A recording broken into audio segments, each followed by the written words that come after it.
Why do they doubt the kid? I'm about to prove them all wrong again. I got a low tolerance, cause they don't even know what the problem is. It's me. You waiting on the boy to fail, now hold your breath and face your death. Cause you play a roulette with each step I progress, no less. Go ahead and place your bets. Cause we know who we are, we know we top tier. Cause all the hate that you bring, we know it stops here. I'm taking off like a rocket here and stopping here. It's strange how they cannot see the future but see profit here. Wait up, we gon' always win. I can't take no loss. My team hold no else, no. Aiming for the top, can't make it by myself. Oh, yeah. It's a Tuesday show. It's a Tuesday show. And the sword of Damocles is hanging just above our heads. The government shutdown looms. And we will get into that. I promised you yesterday, I'm going to focus on what this might look like. How is this going to affect us? We talked about what they want. We talked about a looming meeting which took place, and we're going to get into all that. But first, we're going to get into a story that we kind of kicked a little bit, and we're glad we did. This morning, there was a meeting. A lot of you knew about it. Some of the press was asking about it leading up to it. There was a meeting. Pete Hegseth at Quantico would be hosting a little over 800 of our generals and admirals, 07 through 010, the top of the top, the tippy top of our command chain, all in one place at one time. But not just the 800 plus, also their aides and their intelligence officials, some of the people that work closely with them also have to come with them. It pushed the total up over 1,100. All getting transported at one time to Quantico, the same place, the same time, our top military brass, our best, brightest military minds, all with the most sensitive military information, all in one place at one time. Do you see what I'm doing here? You don't have to be Sun Tzu. You didn't have to read his Art of War to understand that it could be a little bit of a liability there. And let's just say a country we may have bombed recently might want a little bit of revenge and kick off something bigger. What better opportunity to take our tactics and use them against ourselves? You know, we like to let, terrorist organizations and cells have their top brass gather in an apartment building or somewhere, and we take out the block. We take out everybody. Let's just hope, and I know it's a bit fanciful, I'm being a little bit dramatic at the top of this, but just something to think about. So, they all meet one place, one time, and it is odd. J.D. Vance was wondering why the press would think it's odd. He thought that we thought it was odd. He thought it was odd. And he said, I don't understand. This is a good thing. Why are you concerned? Well, there's more than just that concern. But it did kick off this morning. And what does it look like? What did that? So what did Hegseth and Trump walk out onto the stage and look out upon? I'll tell you, it wasn't 1,200, 1,300 MAGA diehard zealot supporters. It wasn't that. It wasn't a crowd that was ready to laugh and cheer and stand and back up every single word and sop it all up. It wasn't that crowd. This is what he looked at.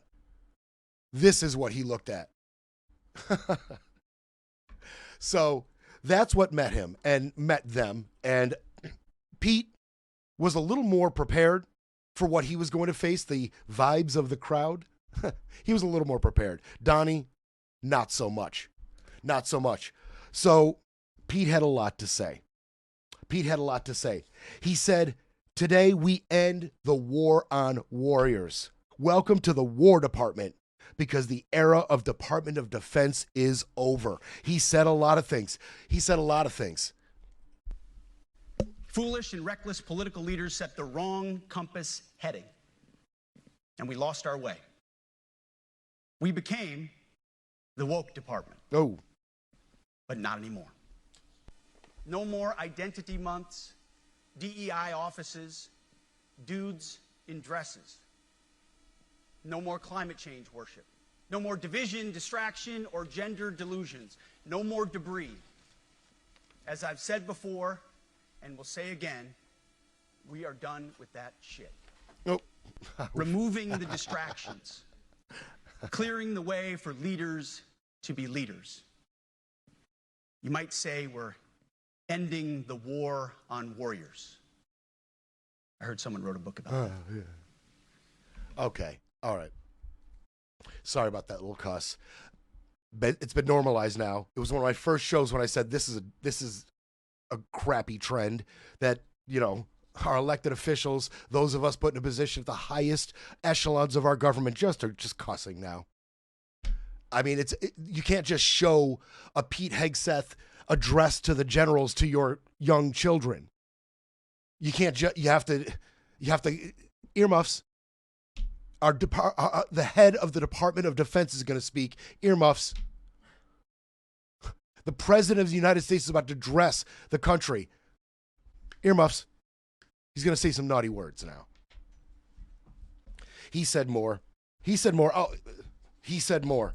And now, you like what he just said there, right? End the war on woke. No more DEI policy. No more climate change. We're not going to worry about climate change. In another bit, just near that, he said, competent, qualified, professional, agile, aggressive, innovative, risk-taking, and apolitical. That's what he's looking for out of his military leaders. Apolitical. Really, Pete? As you rail against woke, DEI, climate change, you want your leaders to be apolitical. Immune to hypocrisy. Right? What do I keep pointing at? To work this closely to this president, you have to be absolutely immune to irony and hypocrisy. You have to be immune to it. You have to have zero shame and say things like that in conjunction with each other. It's mind-blowing. It's mind-blowing. He said the U.S. military's need to prepare for war, there is a greater need now than ever for the U.S. military to prepare for war, saying the enemies who choose to challenge the United States will be crushed with violence. In other words, he said, our enemies, FAFO. That's bleep around and find out. That's great, Pete. What an example. What an example. Cussing, talking about FAFO. What else did he say? Oh, he had a lot to say. He said, whether you're an airborne ranger or a chairborne ranger, get number two ready for me, Scotty. Whether you're an airborne ranger or a chairborne ranger, a brand new private or a 4-star general, you need to meet the height and weight standards and pass the physical fitness. It all starts with physical fitness and appearance. If the Secretary of War can do regular, hard PT, so can every member of our joint force. Frankly, it's tiring to look out at combat formations, or really any formation, and see fat troops. Likewise, it's completely unacceptable to see fat generals and admirals in the halls of the Pentagon and leading commands around the country and the world. It's a bad look. It is bad, and it's not who we are. So whether you're an airborne ranger or a chairborne ranger, a brand new private or a 4-star general, you need to meet the height and weight standards and pass your PT test. And as the chairman said, yes, there is no PT test. But today, at my direction, every member of the joint force at every rank is required to take a PT test twice a year, as well as meet height and weight requirements twice a year. Now, what he said there goes hand in hand with what I told you was happening within the military under Pete Hegseth's leadership as it concerns to women in the military. That is what he is actually doing there. Now, yes, you could take it face value. Everybody's got to be in shape, but he's talking about every member 2 PT tests a year. What's he actually doing along with that? See, there used to be different standards for women and men, where a man would have to run a certain amount of distance in a certain time. Women have had a little bit more time because of the physical differences between women and men. And however, the standards of what is a fit man are different than the standards of what is a fit woman. Well, no longer under Pete Hegseth. Everybody will have to pass the same tests. We're not going to delineate. We're not going to disseminate. We're not going to have any nuance in who's fit and who's not. You either pass the tests or you don't. Oh, is this decimating the percentage of female soldiers in the military? Oh, well. It's all about readiness for war. It is an all-out assault. It is an all-out assault on women and minorities in military ranks. Period. Period. He went after some other stuff too. It gets even more distasteful. He said, we're undertaking a full review of the department's definitions of so-called toxic leadership, bullying, and hazing to empower leaders to enforce standards without fear of retribution or second guessing. That is what it sounds like it is. We're going to allow our COs to beat, haze, harass, physically abuse people in boot camp or otherwise more. They're going to be more free to do so. They're going to fear consequences if they should do so. They're not going to fear those consequences. There will be none. Go ahead. Truth be told, for the most part, we don't need new standards. We just need to reestablish a culture where enforcing standards is possible. And that's why today, at my direction, I'm issuing new policies that will overhaul the IG, EO, and MEO processes.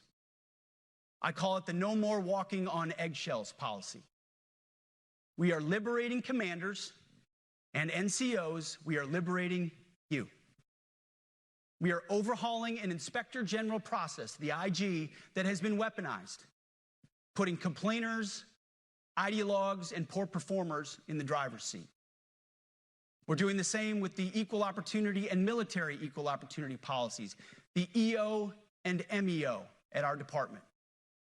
No more frivolous complaints, no more anonymous complaints, no more repeat complainants, no more smearing reputations, no more endless waiting, no more legal limbo, no more sidetracking careers, no more walking on eggshells. What he really means is no more consequences for inappropriate behavior, for breaking the law in terms of how you can treat fellow soldiers. That's what he means. That's what he's talking about. He's talking about lawlessness. He's talking about the military becoming the Wild West. Women who aspire to be military soldiers at any level, you need to pay attention to what he's saying here. No more anonymous complaints. No more frivolous lawsuits, as he has gone on a firing spree, firing military lawyers left and right. He's doing everything he can to foster an environment of fear and lawlessness in our military. Does he think this is something that military personnel, past and present, are on board with? Does he think that this fits with their morals and scruples and what they feel to be right and wrong? Is this what you think military leaders and soldiers want in their environment? It's what your president wants, Pete. It's what you want, Mr. Accused of sexual abuse, allegedly, whatever I have to say, twice. It's what you want. I have no problem going out on a limb and saying most soldiers aren't interested in a lawless military environment. He also, I told you it gets more distasteful. More distasteful. In his address, as it was coming to an end, he railed against stupid rules of engagement. Stupid rules of engagement. You know, the thing that separates us from third world dictatorships, terrorist cells, wanton violence by revolutionary groups rampaging across countrysides. The thing that makes us the U.S. military, our rules of engagement, our moral compass, one that is adhered to by everybody, high and low. That's what makes us the U.S. military. That's what made us the best. That's the type of behavior that made us the world police. Trusted to do so. He rallied against it. He railed against it. Yeah, he railed against it. We fight to win. We unleash overwhelming and punishing violence on the enemy. We also don't fight with stupid rules of engagement. We untie the hands of our warfighters to intimidate, demoralize, hunt, and kill the enemies of our country. No more politically correct and overbearing rules of engagement. Just common sense, maximum lethality, and authority for warfighters. That's all I ever wanted as a platoon leader. And it's all my E6 squad leaders ever wanted, back to that E6 rule. We let our leaders fight their formations, and then we have their back. It's very simple, yet incredibly powerful. So, when you put this in perspective, the short term, having all your leaders in one place at one time, it just doesn't feel smart to me. I'll leave it there. We have a government shutdown looming. Many are saying they don't know exactly how they're going to get home, how they're going to get back to their base, how they're going to get back to their command. All sorts of question marks on that. The culture is changing in the military by Pete Hegseth and Trump's hand. And it really feels like this is a moment where, Scott floated an idea that I don't find absolutely insane. Cameras watching these guys. People monitoring these guys. You react in any way that may betray that you're not totally on board, you might be next. You might be next to be fired. You might be on the chopping block. He already said he wants to get rid of 20% of the 800 plus generals and admirals. He wants to cut them out.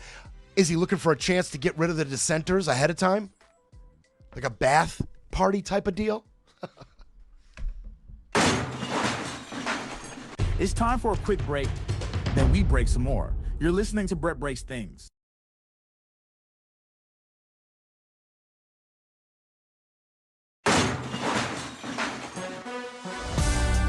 Breaking news, breaking rules, breaking through. Back to Brett Breaks Things.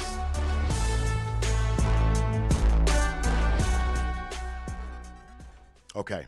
So Hegseth ended with that little bit about the rules of engagement.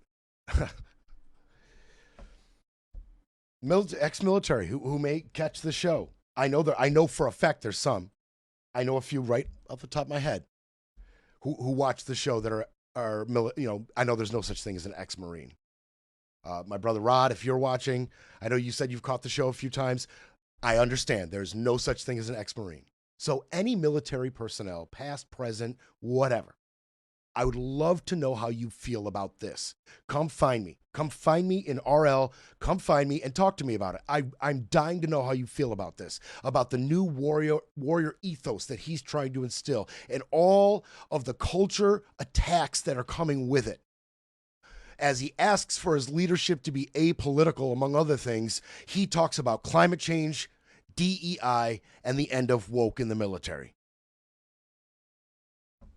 How do you feel about lawyers being fired, consequences being thrown out the window as military leadership kind of does whatever they want, and no more anonymous tips or complaints or lawsuits or investigations? How do you feel about that? How do you feel about just put the rules of engagement in the trash bin? How do you feel about that? I'd love to know. And how do you feel about our president just kind of attaching himself to the whole deal? He didn't even know what was going on. He was asked about it in the White House. He had no clue what they were talking about. Then a couple days later, he's now the speaker. He's now the big speaker. He spoke right after Hegseth. Hegseth was the warm-up act to Don, who once again shows up underprepared, underwhelming, and riffing in somebody else's big spot. Kind of like what we saw just a week ago with the autism announcement and the Lukovarin announcement. It looked like it was a RFK Deluxe, right? Just like this was a Pete Hegseth Deluxe. This was all them. That autism announcement, that was all RFK. That's his deal. That was his moment. And then in comes Donnie to steal the spotlight. Doesn't read the brief. Doesn't even know how to pronounce the words associated with this major announcement. Reading it for the first time as he's reading it to the nation. Millions of people hinging on this giant announcement that could affect their lives, unprepared. Well, here he comes again. Here he comes again. This time it's Pete Hegseth's moment. And he just inserts himself as he is attached to the details and the planning of this last second. And his address to these generals felt very last second. Pretty pathetic. I've never walked into a room so silent before. This is very... Oh, don't laugh. Don't laugh. You're not allowed to do that. You know what? Just have a good time. And if you want to applaud, you applaud. And if you want to do anything you want, you can do anything you want. And if you don't like what I'm saying, you can leave the room. Of course, there goes your rank. There goes your future. Oh, they're laughing there. They laughed at that one. The first one, literally 3 of the 800-plus generals laughed. On that last one, a few more joined in.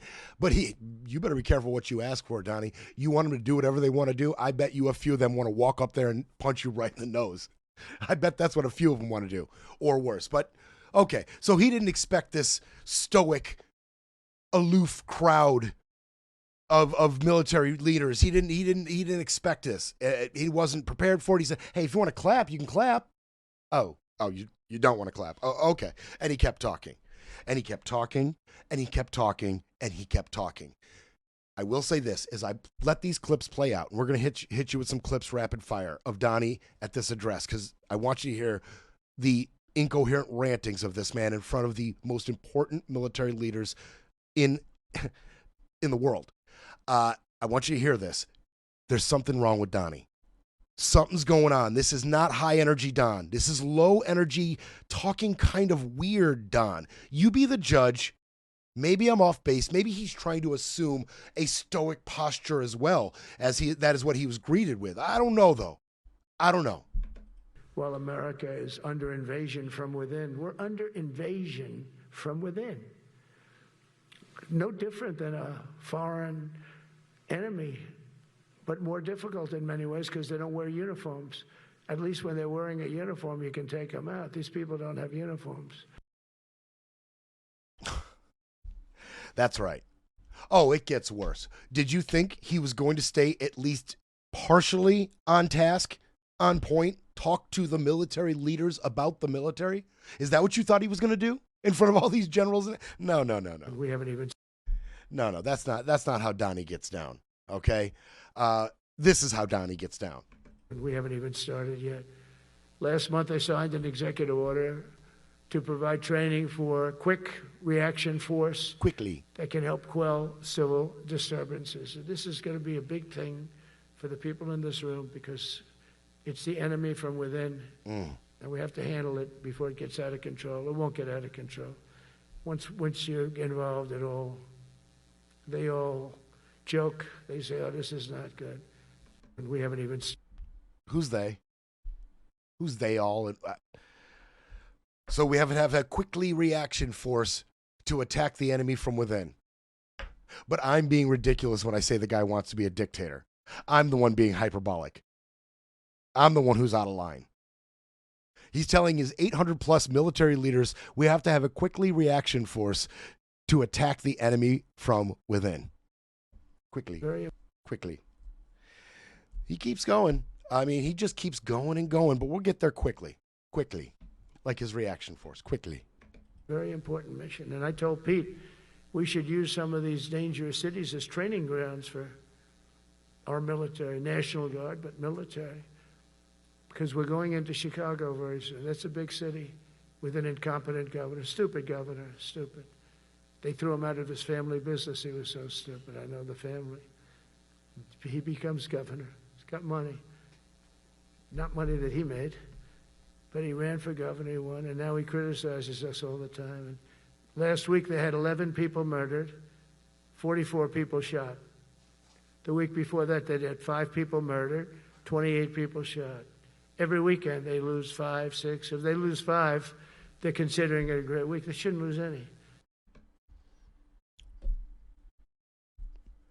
We should have our military training on the streets of Chicago. I'm the one who's being hyperbolic. I'm the one who's out of line.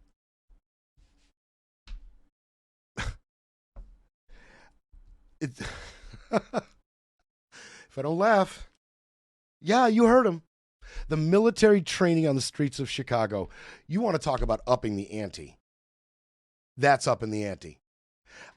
And he wants to talk about J.B. Pritzker. Do you think these guys care about your little vendetta with J.B. Pritzker? They don't care. They don't care. But there he is. So, whoops. Yeah, they're not interested in your little agenda with J.B. Pritzker, okay? Our history is filled with military heroes who took on all enemies, foreign and domestic. You know that phrase very well. That's what the oath says, foreign and domestic. Well, we also have domestic.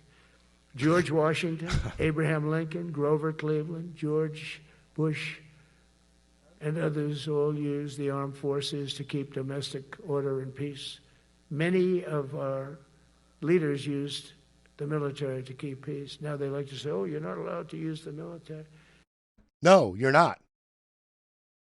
They say, you mean the founding fathers? When you say they say you're not allowed to use the military on your civilian population, you mean the founding fathers, right? That's the they you're talking about? And he just named a whole bunch of people who did not use the military on their people. He mentioned Lincoln in there, didn't he? Didn't he say Lincoln? Okay.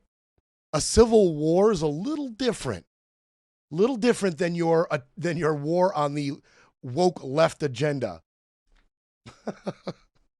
On the radicalized left. What Lincoln was dealing with was a little bit different. They were radicalized, no doubt, but it wasn't a woke left agenda that you are a boogeyman that you are unleashing upon the American people.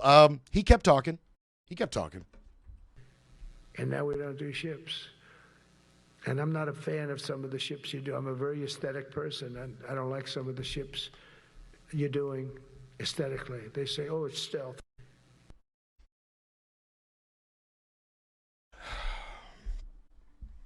He said other things too. Yeah, he doesn't like the aesthetics. He went on about that. He kept talking about that. We just grabbed the clip. He went on about the aesthetics. He said, oh, I see the look of that stealth bomber. That's not stealth. The B-52, now that was stealth. He went on and on.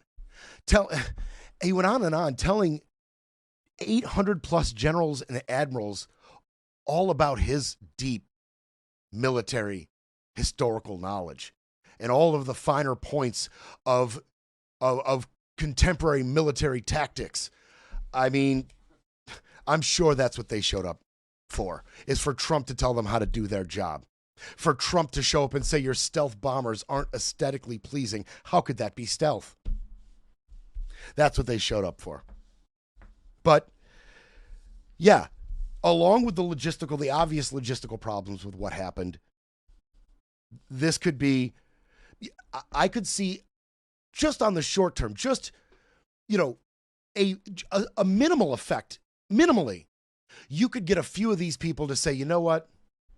I resign. I'm just not here for this. I was getting ready to walk out the door anyway, whatever. Maybe he might have been thinking about firing me. Maybe I'm a minority or a woman, and I may have been on a chopping block anyway. I'm not down with any of this. I'm walking away. Even if they can get a small number of them to walk away, that's a victory for them. Or if they can somehow identify dissenters, future dissenters, people who might not just follow every order every time, maybe we can get them. But I'm going to end this by telling you, we have seen substantive, actual weaponization from the FCC, the FHFA, Homeland Security, FEMA, the DOJ, the FBI, the OMB, soon to be the Fed. The ways in which all of those agencies I just named, the ways in which they're being weaponized is obvious. The biggest shoe has yet to drop because the Department of Defense, we haven't seen anything on a weaponization level like we have from these other places. I'm telling you it's coming. I'm telling you that this is the signal that these people need to get on board with whatever Hegseth has cooked up. It's coming. We'll be back to break it all down. You're listening to Brett Breaks Things.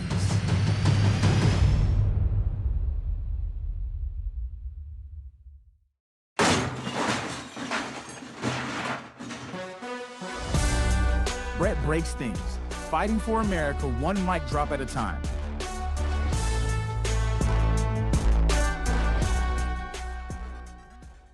Okay. Let's do it. Let's get into it. We had our fun. We heard from Donnie. I know a lot of you don't like that, but I feel like it's important you see that.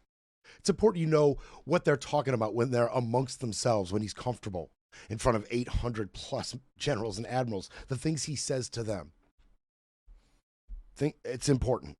It's important. And by the way, Pete Hegseth is also getting ready to release his national defense strategy. It's just as bat crap crazy as everything you just heard him say to these generals. Details of that are going to be coming out. All out assault on women, all out assault on DEI, and they're almost completely ignoring the Chinese military, pressure being put on our military. They are closing the gap on greatest military, period. And Hegseth is much more concerned about diverting the military inward, in towards the population, the citizenry, the border, the enemy within. So as more details of the defense strategy comes out, we'll get it to you. But that is on the heels of what you just heard from your president and the head of the Department of Defense. Now we have a shutdown. It's right over here.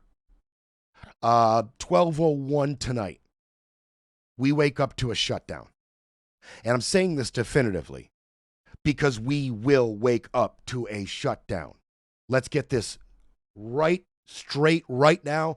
Do not hold up any hopes or illusions that something might be worked out in the 0 hour. Lord, I would be thrilled to come here tomorrow and say I was wrong. I was wrong. They got it done. Just at the last second, they got it done for us. Whatever that looks like, I'd love to do that. I can't wait to do that, but I won't be doing that. I will be telling you how this is playing out. And I'm going to give you a little heads up on how what this might look like going forward when the government shuts down. Now, just to catch you up, the Democrats have a bill that extends us through October 31st. In that is about $1 trillion, a little bit more, in restoring funding to Medicaid, Medicare, SNAP, in extending the ACA subsidies, and in giving some of the money back to some of the public broadcasting as well. That's what's in the Democrats' bill. Mike Johnson didn't bring it to the floor. What he did bring to the floor, and what passed by majority line, was the Republicans' version of a spending bill. That funds us through November 21st, has absolutely no concessions. It's called a clean bill, except it's got a little smudge, as it's got $10 million in security boosts for the congressman in the wake of the Charlie Kirk shooting. But for the most part, the Republicans are calling it a clean bill. And for the most part, that's what it is.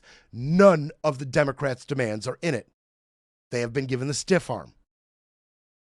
They've been given the stiff arm on that. The Democrats also want to claw back some power from Don, power over the budget, specifically power over the budget during a shutdown, and his ability to cancel some funding. They want to claw that power back.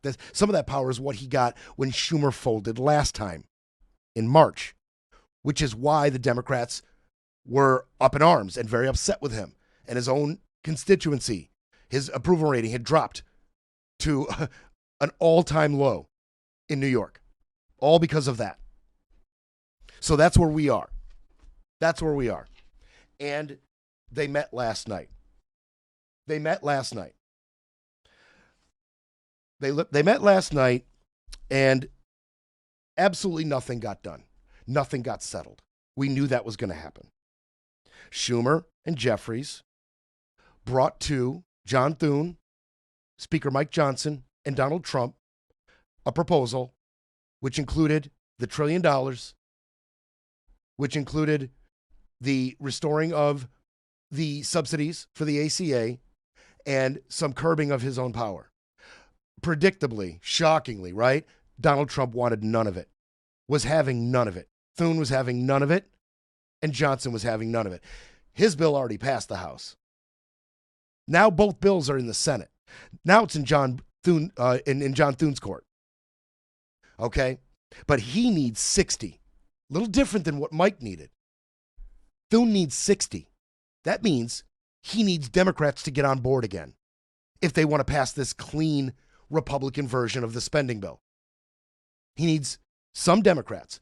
And Rand Paul and Susan Collins have already said, we're not voting for this bill as it is.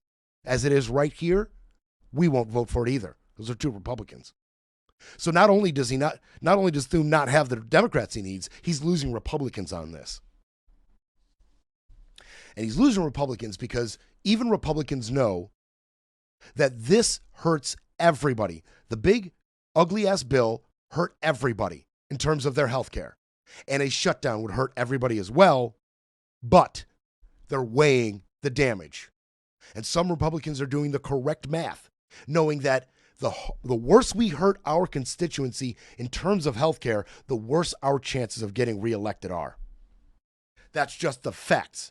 That's what it is. Johnson knows a lot of House members know that. And he might face pressure from them on the ultimate iteration of what this may look like. But they sat down with Don, and Don gave him a stiff arm. He gave him a stiff arm, and they had things to say. Vance told reporters right after, I think we're headed into a shutdown because Democrats won't do the right thing.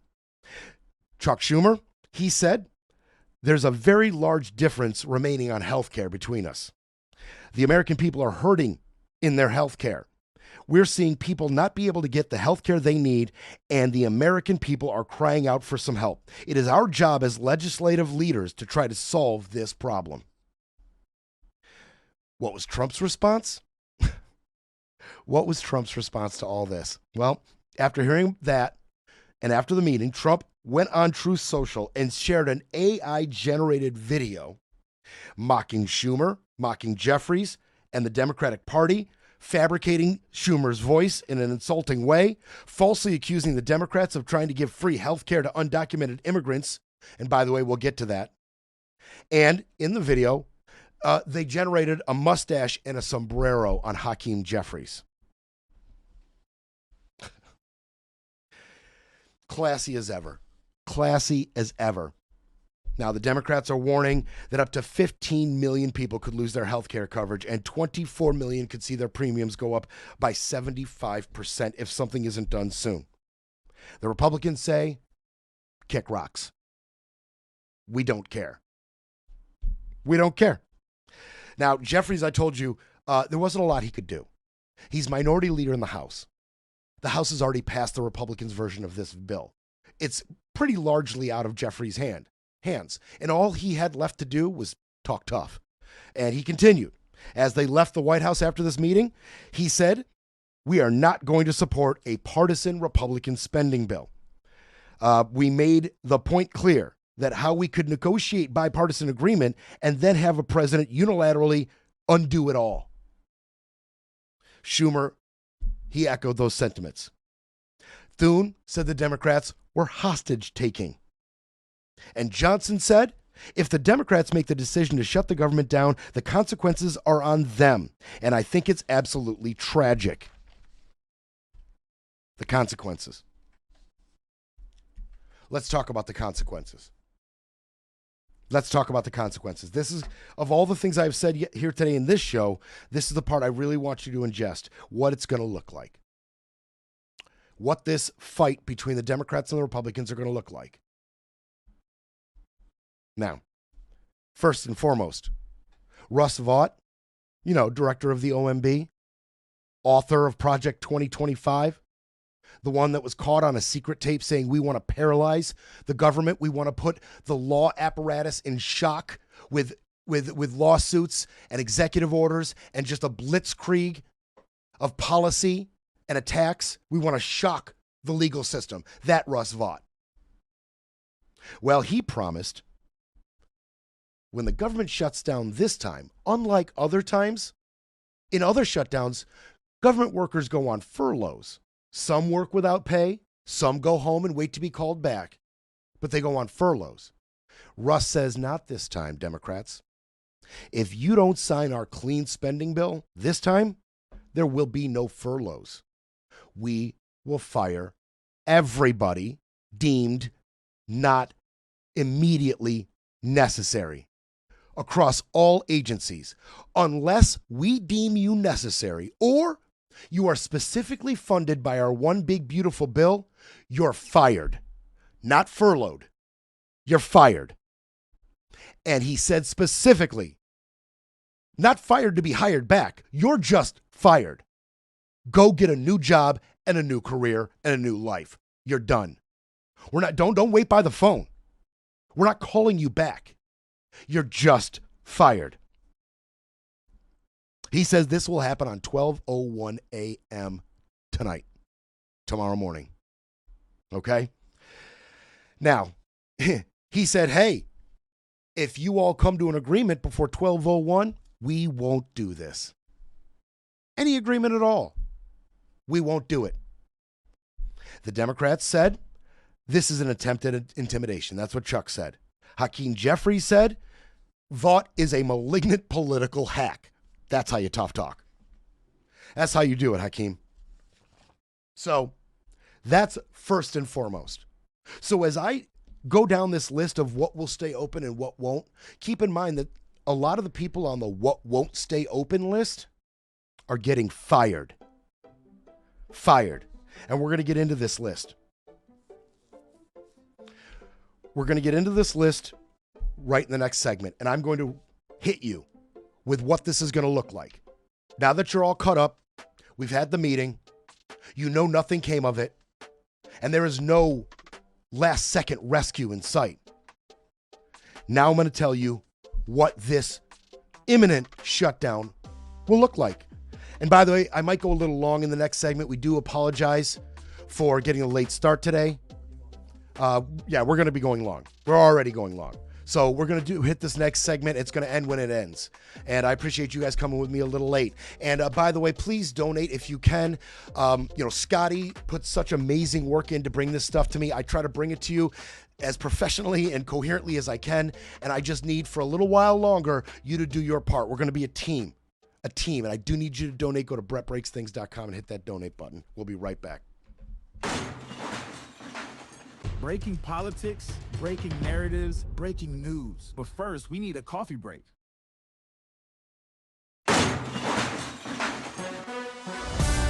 You're listening to Brett Breaks Things, pushing back, speaking up, and holding the line. Along with me. This is the Vice President and the Speaker of the House and Leader Thune. Let's listen. We have disagreements about tax policy, but you don't shut the government down. We have disagreements about health care policy, but you don't shut the government down. You don't use your policy disagreements as leverage to not pay our troops, to not have essential services of government actually function. You don't say the fact that you disagree about a particular tax provision is an excuse for shutting down the people's government and all the essential services that come along with it. So, there he is, blaming the Democrats. He says we're headed for a shutdown. I agree with that part. He says we're headed for a shutdown, and I agree with him. What is this going to look like?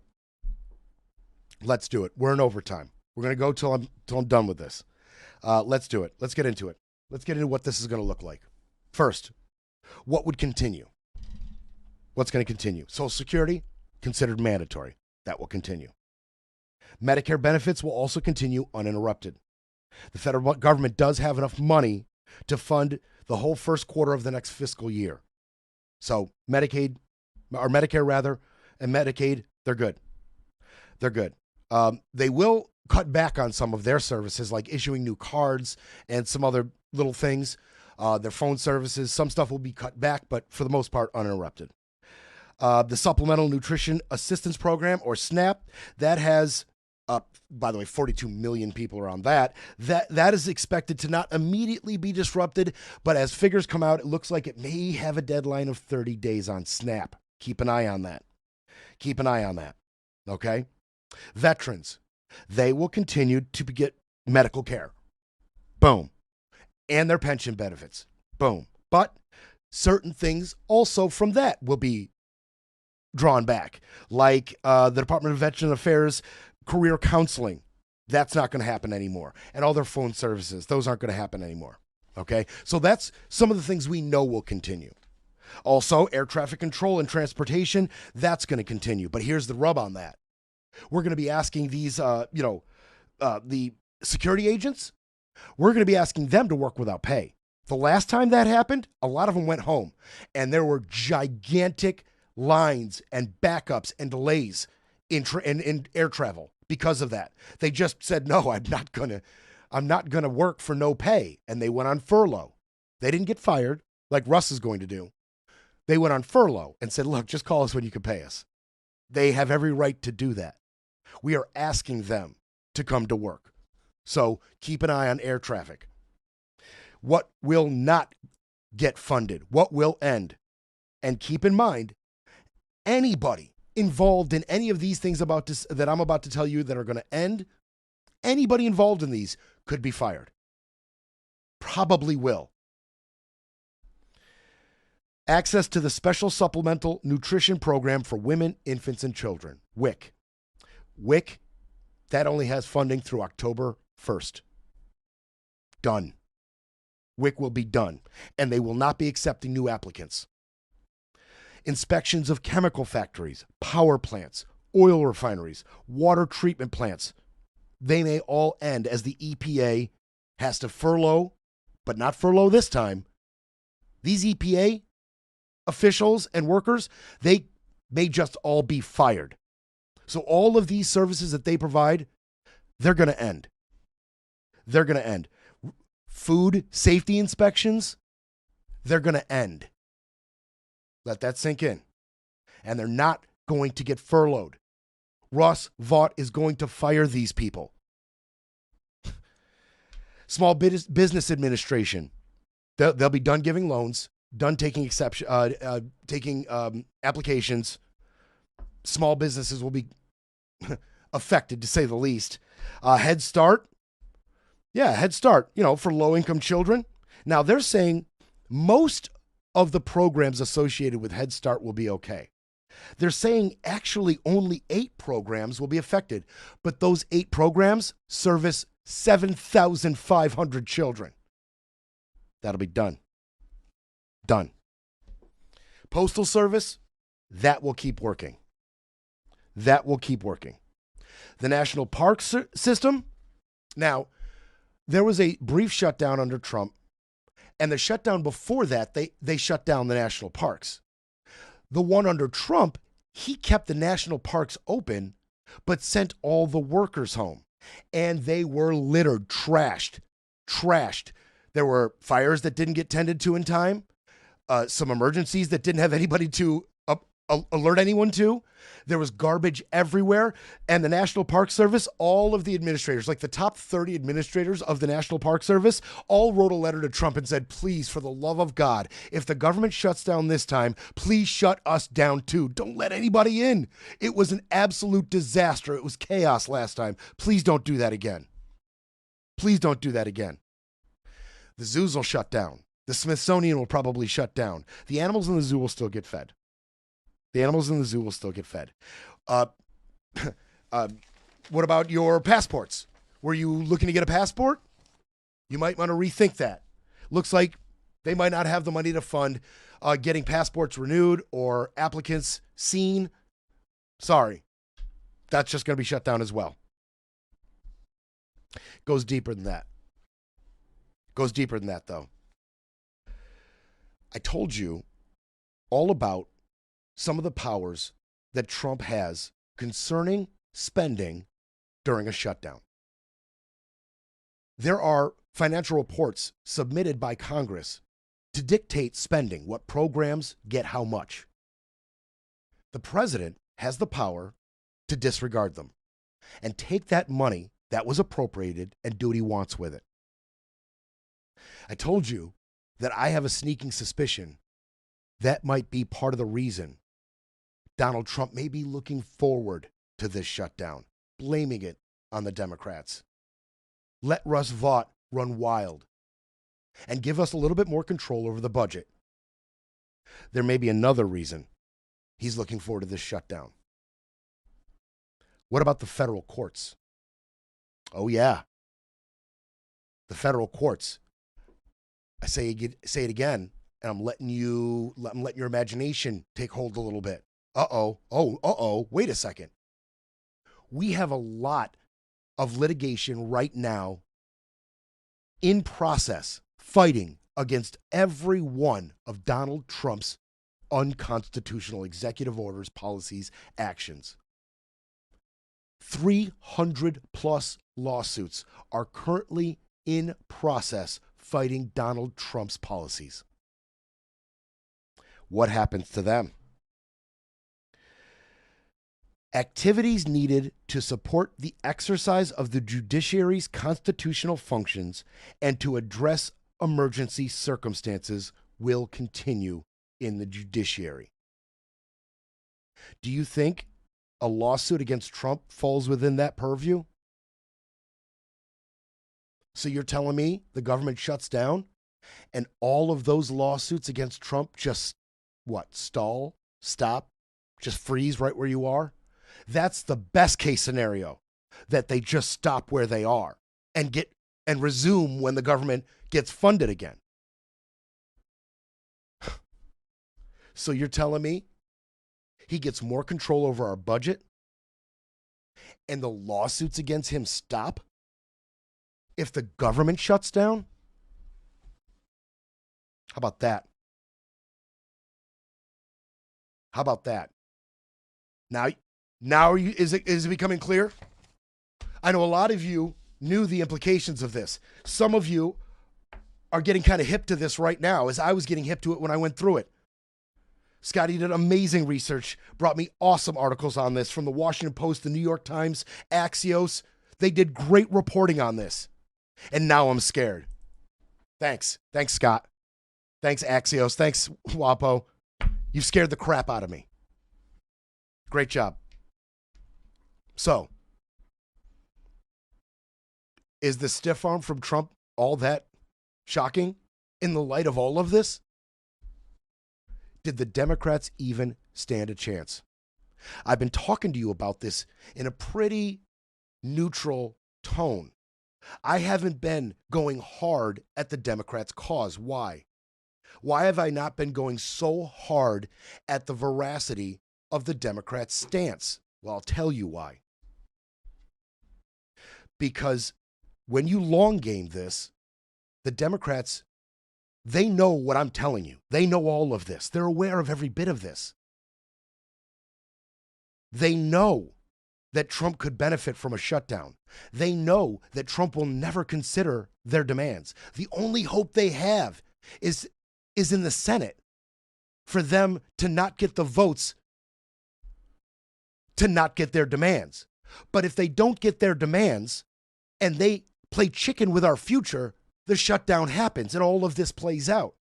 It's a lose-lose proposition for the Democrats. And if it's lose-lose, should they be dragging us as roughly through this as they are? That I'm going to leave up to you. Is this worth it? They want the Medicare and the Medicaid funding back. They want to claw back some of Don's power. And they want to extend the ACA subsidies. They're not going to get any of it. And we will shut down. We honestly are facing possibly the longest shutdown in American history. Partly because one of the sides could benefit. Why would anybody come to the table if they can benefit? So if that's the long game, if it's lose-lose, shouldn't the Democrats find a way to help us, the American people, as much as actually possible? What does that look like? I don't know. I don't know. I don't know exactly what that looks like. I really don't. But I know what we're facing. You want to hear some more? You want to hear some more of what we're facing? Millions of seniors are going to lose their telehealth access. That is not funded. That is not funded. All of the seniors who either can't leave their homes or live miles and miles and miles and face real transportation difficulties getting to the nearest doctor, they're going to have to figure it out because the telehealth access is going to end. 6.7 million seniors last year received telehealth services. In the shutdown, 14.8 million received it. It was that critical during the pandemic.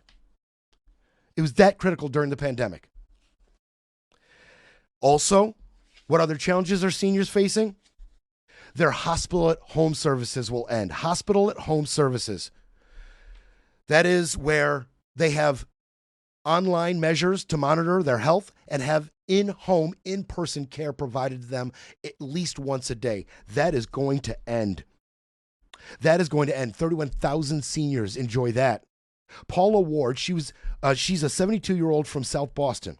She was in the ICU for sepsis and a urinary tract infection and an inflamed kidney stone.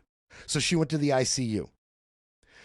The hospital was allowed to discharge her using the services of her in-home hospital, using the services of her online monitoring equipment and somebody to show up to her house. And she said it was a godsend. It was a godsend. Wouldn't you rather be at home than be in a hospital if you had the choice? I feel bad for the ones that are going to be taken off. They're going to have to go back to the hospital. They're going to have to, everybody who's at in-home hospital care is going to have to go back to the hospitals. The hospitals who have already had their funding slashed. You think Ross Vaught cares about that? You think Don is thinking about that? Only Schumer's thinking about that. Jeffries is thinking about that. John Thune isn't thinking about that. Johnson's not. What else is going to be affected?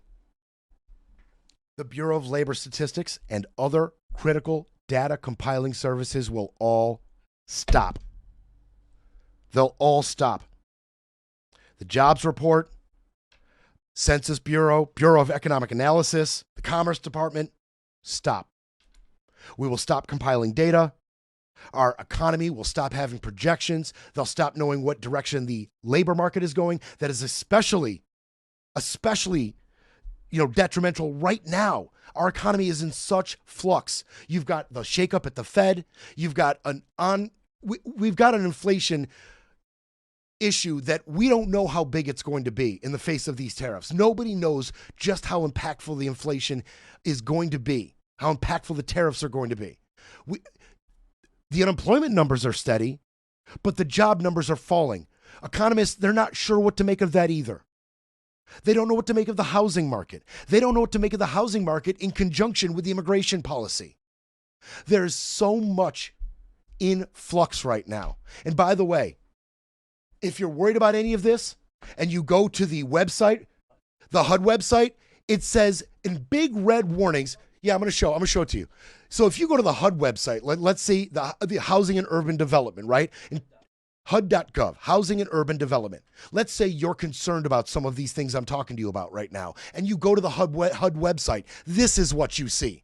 The red in the background comes up first. The radical left are going to shut down the government and inflict massive pain on the American people unless they get their 1.5 trillion wish list of demands. The Trump administration wants to keep the government open for the American people. And then before you have a chance to read that, the second thing pops up right in front of you. The radical left are going to shut down the government and inflict massive pain, blah, blah, blah, blah, blah. They hit you twice. So you're going to the HUD website, HUD.gov. You go there because you're concerned. You don't know how this shutdown is going to affect maybe your mortgage, or maybe you're about to buy a house, maybe any myriad of problems and concerns you may have in the face of this shutdown. You go to the website, that's what you see. That's what you see. All those agencies are going to shut down. They are saying the markets and the economy itself should be okay. The data compiled comparing our economy right now to economies in the past during a shutdown and the effects, for the most part, that isn't a dire situation. There are a few numbers that point to we'll be okay as far as the markets and the economy go, as long as this doesn't drag on too long. Now, the most recent shutdown was 35 days. Payroll employment grew in those 35 days to 221,000 jobs. And that is above the average from the previous month. The GDP, unemployment rate, retail sales, none of them saw a giant dip during a shutdown. So that is just a little bit of silver lining. The markets and the economy should be okay for a short period of time. Now, I do want to address what the Republicans are saying in terms of the Medicare. Trump went and he put out on Truth Social that the Democrats are trying to give health care to undocumented immigrants with this $1.5 trillion. That is flat not true. It's just not true. Most of the money is restoring what they had cut from Medicaid and Medicare and the ACA subsidies. Unauthorized immigrants. And this is the part, if you want to clip any part of this show and bring it to your MAGA uncle or coworker, this is the part I want you to bring to them. Unauthorized immigrants are largely barred from federally funded healthcare programs. They cannot buy healthcare plans on the government exchanges set up by Affordable Health Care Act and cannot receive any of the subsidies. They are also ineligible for Medicaid, Medicare, and the Children's Health Insurance Program. And furthermore, the Democrats' bill, their proposal, does not facilitate any of that. It doesn't make them eligible for any of it. Boom. Flat out, that is the truth. Go fact check me. This particular bit I got from the New York Times. Please come behind me. Fact check me. I dare you to call me out. Every bit of that is true. Every bit of it is true. Now,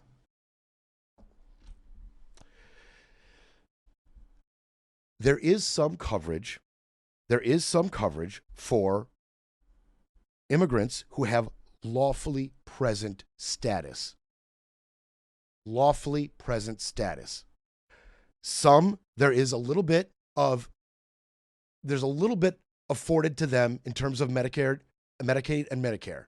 But mostly, they get this through states who have approved it. Specifically, 7 states who approve Medicaid, Medicare funding on a state level to lawfully present immigrants, not undocumented immigrants. Now, undocumented immigrants, they could get injured and they could go to the hospital in an emergency situation. Under the One Big Beautiful Bill, they are not guaranteed to get their money back. Some will get half their money back if they treat an undocumented immigrant in an emergency situation. That is the truth. That is the truth. But it's going to get muddy. There are so many different lawfully present immigrants. There's refugees, asylum recipients, not asylum seekers, but recipients. And then there's the DACA children. They're all lawfully present. Okay? They're all lawfully present. So the Republicans are out here saying the Democrats want $1.5 trillion to give health care to undocumented immigrants. They are lying, and they know they're lying. They know they are lying. Take that bit to the water cooler. Now, Schumer, he has an idea that the Democrats hate.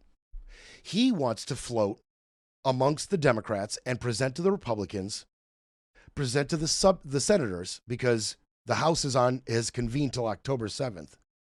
They won't be back till October 7th, but the senators are there. And Schumer has this 7 to 10 day delay proposal. Kick the can just 7 or 10 days. He says it's to give both sides a chance to come and negotiate, come to an agreement. The Democrats hate this idea. They feel like you're letting Trump off the hook a little bit. They also feel like it looks like you're bending the knee once again. Where's your spine, Chuck? You did this in March. They are threatening all-out mutiny. The House Dems are. We haven't heard a lot of this rhetoric out of the Democrats in the Senate, but the House Dems, they can't believe Chuck's going down this road again. They can't believe he's not showing backbone again. They can't believe that he would allow Trump to wiggle out of any measure of culpability on this. And they're mad, and they don't want any part of it. We'll see what comes of that. We'll see what comes of that. So Schumer has his work cut out for him. I've told you about some of the things that are affected. Obviously, more things are going to be affected. And as this plays out, as we go into this shutdown, and we will, I will bring you the details as best I can, as quickly as I can. But Schumer's the one that's going to take the fall for this. And considering this is a lose-lose proposition for the Democrats, I don't see how he's going to survive this one. This is going to be bad for him. He can't make Trump come to any agreement. And if he signs off and gets Democrats to sign off in the Senate on the Republicans' bill, it will have none of his demands. None of the things the American people truly need. That ACA subsidy, I'm telling you, extending that is a big deal. It's a big deal. And the Democrats know it's a big deal. And Chuck Schumer knows it's a big deal. And he's trying to be tough. But this is lose-lose. And this one, it could take Chuck down with him.